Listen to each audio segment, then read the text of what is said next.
Welcome to the Anime Reviewers. I'm Matt. I'm Zach.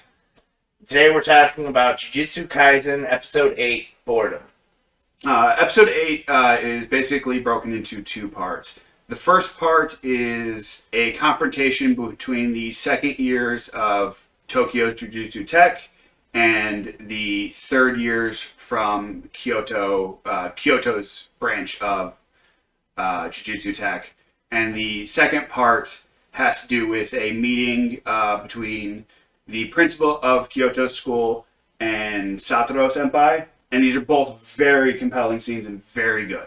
Yeah, and for two completely different reasons of just showing you more about what a lot about the characters in really interesting and subtle ways. Well, I like it because the first part of it has to do with you get to see the growth of what Fushiguro and Nobara have gotten to. We haven't gotten to their end training because obviously that's still going on, but we get to see a little bit of their progression. And then the latter half of the episode, what's really nice with that is that we get to see some of the background discussions that are happening behind closed doors. Yeah, and it's sadly, in a way, it's political, but they're not spouting off some thing. They're talking about the change, in a way, if metaphorically speaking, the changing of the guards. Yes. Things have to change. Things are changing. Yes. And it's a really great thing, but I think it's a great way to lead into the memorable moments of the episode. And for the first memorable moment really is when Fushiguro and Nobara, when they meet the students from third year, and you just see it's really interesting the parallels of those characters, how they kind of reflect the characters that Itadori is reflected by Todo, who's a dude who has a little bit of curse power, but he basically is just a physical physical powerhouse. Yeah, physical powerhouse. He's just he's just really powerful, and they talk about what he did, which is really cool. He was at this this event called the Parade of 1,000 Curses. It was really that and just to find out how he can take out that, and he's it's that, and Fushiguro's fighting him, all because Fushiguro won't tell Todo what kind of girl he's attracted to. And once he finally does, Toto fights him because it's such a boring answer. Because I forget exactly Fushigoro's response, but it's basically just I want a good person. It's a very vanilla, It's someone who, if they had to answer it in a college class and they were asked to, and there was a serious question that they were kind of backed into a corner and had to ask. It's I just want a girl to love me. Yeah. Something as lame and cliche as that, which ultimately, whatever. Which also, Upside, it does fit his character. Oh, yeah. He's a passive character when it comes to interacting with people. So he doesn't open up or anything. So it makes a lot of sense that his sort of taste in women would lean towards a very, vanilla sort of mindset. That's why that scene is so memorable to me, was actually more about what was going on in characters and the action, because the action was just kind of generic anime action. It was fun, but I was more focused on just what they were talking about.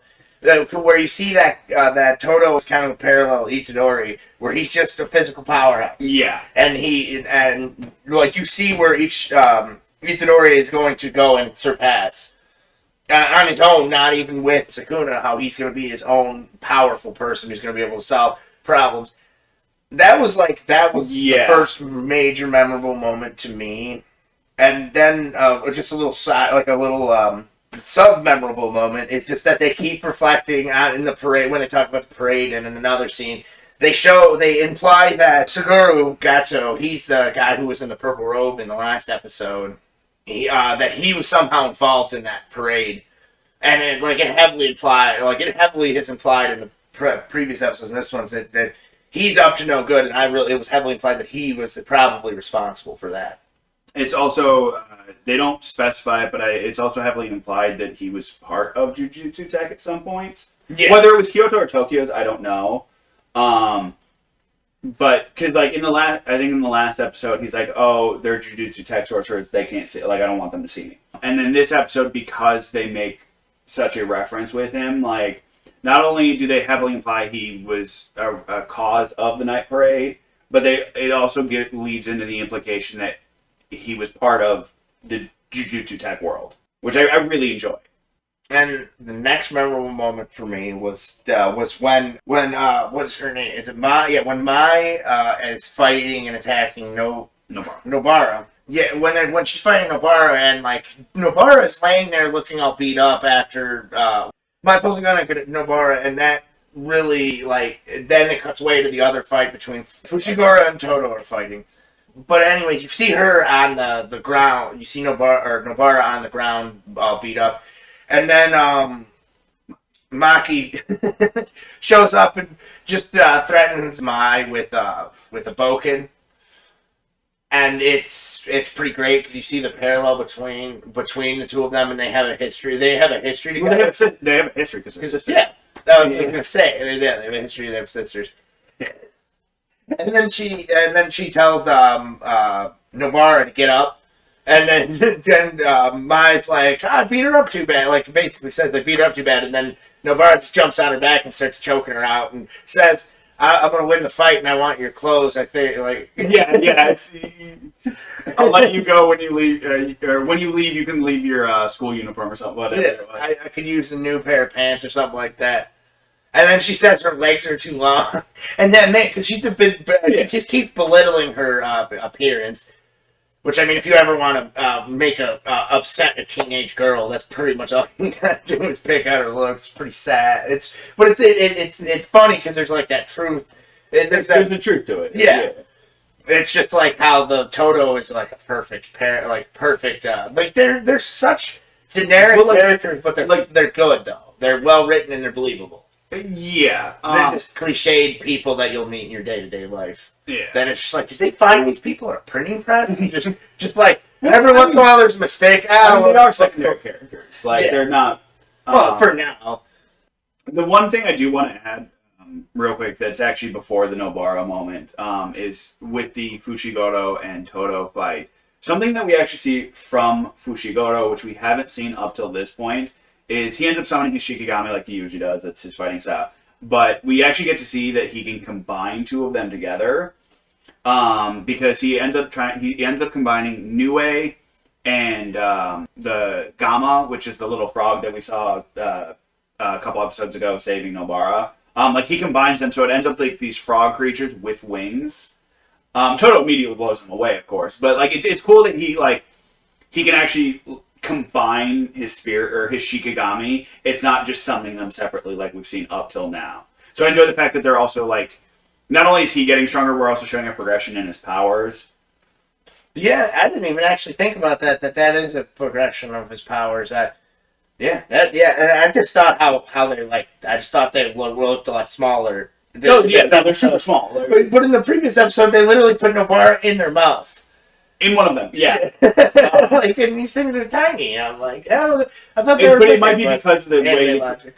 Well, it may not just be anime logic. It might be, like, because he's combining them and making multiples. Yeah. Like, it's shrinking their, like...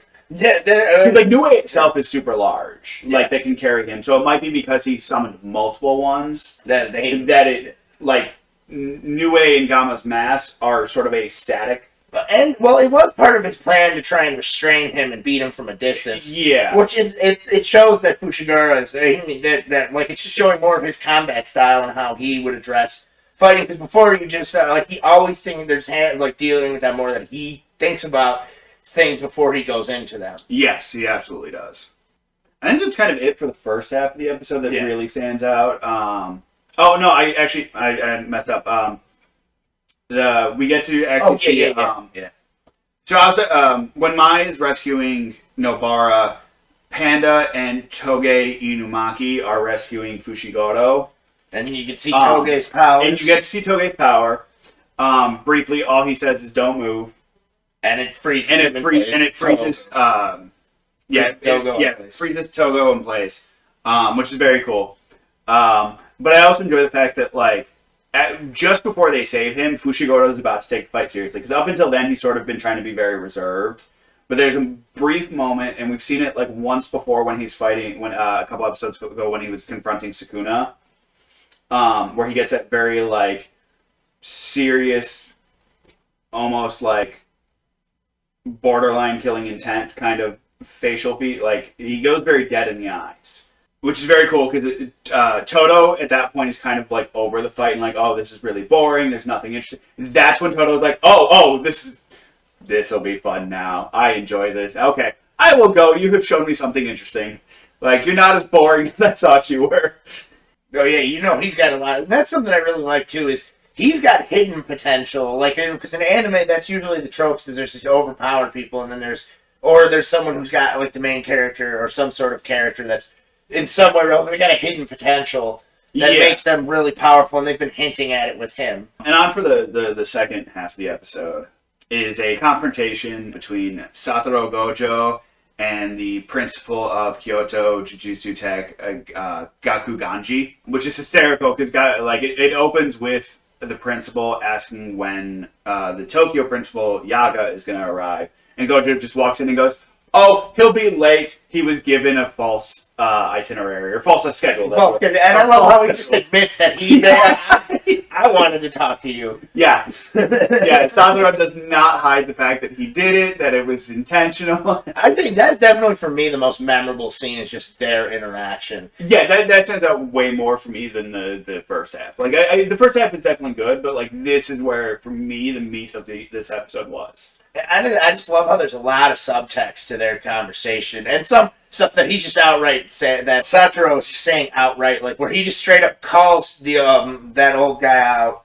He calls out Yamamoto for Gakugan for killing, for trying to kill Itadori. He doesn't. He says for killing Itadori. Yeah, for killing Itadori. Yeah, because at this time Itadori is still being hidden. and then I just love how Yamamoto is just disgusting the whole time. Yeah, I do love the fact that like the principal Gakuganji, for a huge chunk of that interaction, is very just like quiet and listening. Like, he is responding to and he's like sitting there like kind of got a peaceful thing. He doesn't have a cane, but he's like sitting there all peacefully and stuff. And he had a cane for a second. Like, he got him confused with another character. Yeah. Maybe just a little.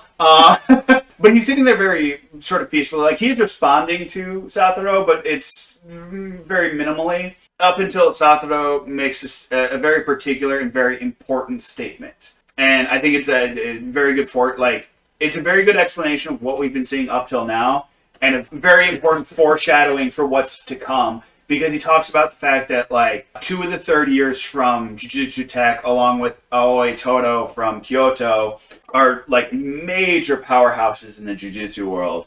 They give the implication that it's more so than in years and years since. They also talk, like, Satoru also talks about the fact that, like, powerful curses, like, ones that can actually communicate, are showing up and working together, along with the fact that at some point Sukuna's vessel showed up. Like, there is this wave of power coming that the old guard, that the old traditions and the old ways that clearly we're trying to hold back don't work anymore. And that's when the principal, Gakuganji, like, actually opens his eyes and gets very serious and goes, "You are out of line." And I love that moment because it's a very, like, because it's like you said, it's Satoru calling out the old guard and outright challenging them, basically. And just the old guard's response is, yes, it's exactly what you expect it to be. The old guard doesn't want to change their ways. It's the old guard for a reason. But it's just, it's very good. And I love, while that interaction's going on, like, there's a small little subset point with Miwa. Yamamoto's assistant. Which is, she's really funny because she's like, when she's talking, she's very serious. Like, she calls out Satoru and, like, "Oh, I'm going to report you to the proper authority." Like, she's super serious. And then you get internal monologue of how much she just worships Satoru.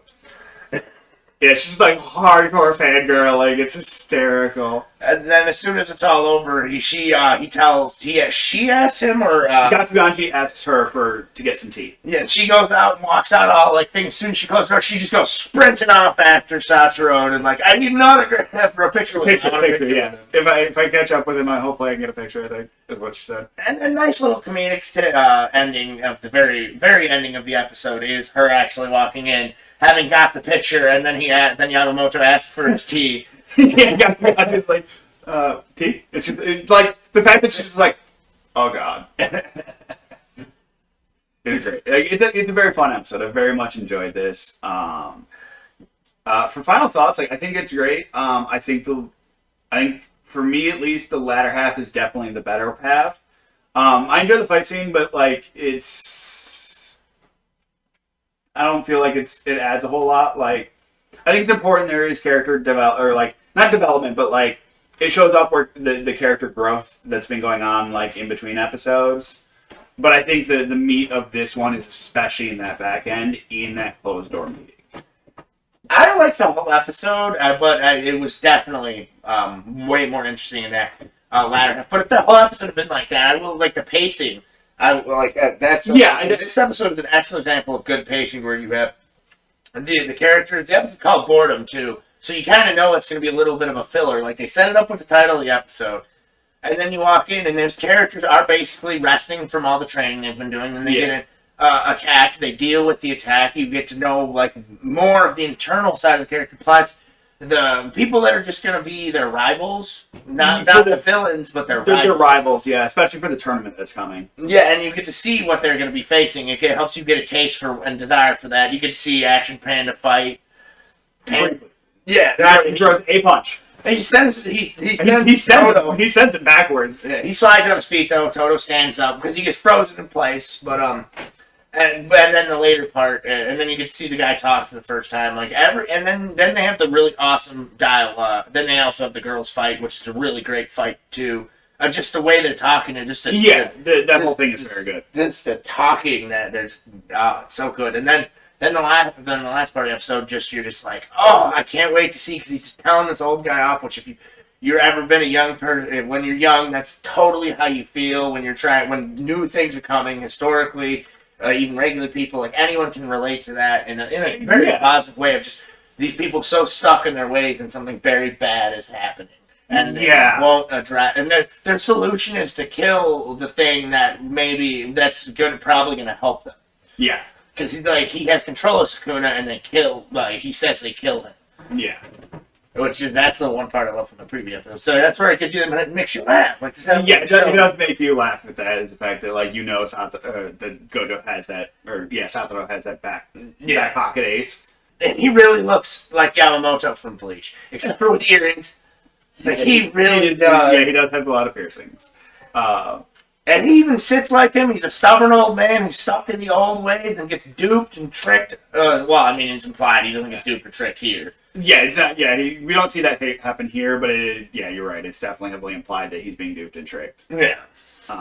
That's. I don't even think it's like implying that he's being duped and tricked. I think it's implying that like he sees what's coming and refuses to look at it. He has to admit a flaw himself. Yeah, I think that's the better like. If his power, I think that's the more power's fire though. I'm gonna be like, they just straight up take Bleach's reference. Because they already referenced it where Itadori talked about the dragon, but like I won't even be able to do Kamehameha or whatever it was. Or Bankai. That's what it was. Yeah, but this is a lot of fun. I really enjoyed it. And it's a very good episode. I'm excited for what comes next. Yeah, this show has really kept me going, and there hasn't been any moments where I'm like rolling my eyes and just kind of going, I hope this next episode's better. Yeah, I haven't even gotten bored with the episodes yet. But even for this, like as much as this is sort of in regards to what's come before it, like everything has been hype. This is sort of that like we're gonna sort of lower that hype train a bit. Like it's still a very good episode. Yeah. It's still very important. It's still very good, and it's very like nothing about this show up till this point for me has been. I want this scene to be over. I want the next episode. Like I want the next episode to start because I'm hyped for the next episode. But it's not like halfway through the episode I'm like, can we just skip the? Yeah. I'm enjoying it. Yeah, when I watched Game of Thrones, that's how I watched Arya. Yeah. And I would just fast forward it and be like, oh, something happened. Oops, rewind. Okay, what was it? Okay, that's the problem. Fast forward. And everyone loves that character. And I'm like, the actress, Maisie Williams, is very talented. Jaqen is cool. Just sucked. And then not having this problem, and it's where everyone's interesting. They're fun. I want, if they did a whole episode about any of these characters, I mean, they kind of just did, where Itadori had nothing to do in this episode. That's definitely... Yeah, that's actually really good. Yeah, Itadori never showed up. Yep. He's mentioned that it's mentioned that he's dead, and that's it. Yeah, by both the students. That's kind of how they get a little bit of a rise out of Fushiguro and Nobara. They talk about him dying, and they It's actually like what's interesting is it's not Toto that really does it. Like, because Toto's respectful of the fact that they lost a friend. Mai is the sadist, and we see that in her character. But like, she's really the one gunning after them about the death of their. And she calls him a weakling. Like, oh, you must enjoy the fact that he's someone so weak. Yeah, it's a lot of fun. That's it for us, I think. Yeah. Have a good one. Take care. Thank you for watching. I hope you enjoyed. Don't forget to like, comment, and subscribe. And hit that bell icon for notifications. Also follow us on Twitter and Facebook. Links in the description down below.